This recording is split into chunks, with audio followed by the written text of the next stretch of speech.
সংস্কার প্রতি রাগ করবেন না। কারা ডাইভোর্স হয়? যত বেশি শিক্ষিত। আমার উড়াবাড়ির গ্রামের মানুষ কি ডাইভোর্স করে? আমি জানি না কে ভেবে কি নেবেন। এমএ পাস করছে, বিএ পাস করছে, আইএস আইপিএস সবাই না।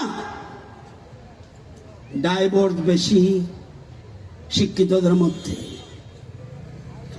আমি বলছি, দেখলাম যারে ওই যে বলছি আমি ডেইলি শিখি, একটা বাচ্চা ছেলে থেকে শিখি, বলছে তারা শিক্ষিত কিন্তু সুশিক্ষিত না। মোস্ট ইম্পর্টেন্ট, তারা সুশিক্ষিত না। আজকে কারা মা বাবাকে ভাত দেয় না? বেশিরভাগ শিক্ষিতরা। রাগ করেন না, যারা ডিগ্রি আছে রাগ করেন না। তাহলে এই জিনিসগুলি অত্যন্ত গুরুত্বপূর্ণ। আজকে প্রধানমন্ত্রী বলছে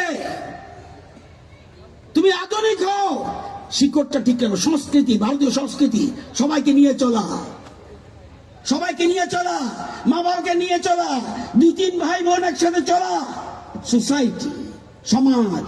আমি যদি সোসাইটিকে না করতে পারি, শুধু একা একা, আমরা কি বলছি? ছেলে মেয়েদের বলছি, গার্জিয়ান যারা, শুনে রাখুন কি বলছেন আপনি। আপনি বলছেন বাবু তুমি শুধু লেখাপড়া নিয়ে থাকো, কারোর দিকে তাকাবে না।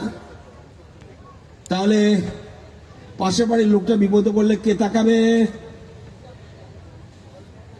শিখাচ্ছে কি? মডার্ন হয়ে গেছি, তুমি শুধু নিজেকে নিয়ে থাকো, কারোর দিকে তাকাবে না, ডানে বায়ে যাবে না, স্কুলে যাবে আর আসবে। এই যে বলছেন, রাগ করবেন না। যা শিখাচ্ছেন সেই বড় হয়ে আপনাকে বৃদ্ধাশ্রমে পাঠাবে,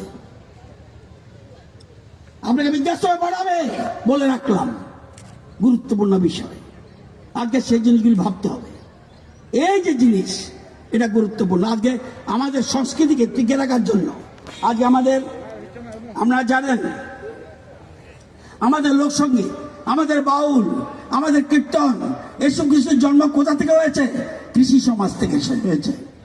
এই গানগুলোর মধ্যে আছে গ্রাম বাংলার জীবন, প্রকৃতির ভাষা, মানবিক দর্শন, নৈতিক শিক্ষা।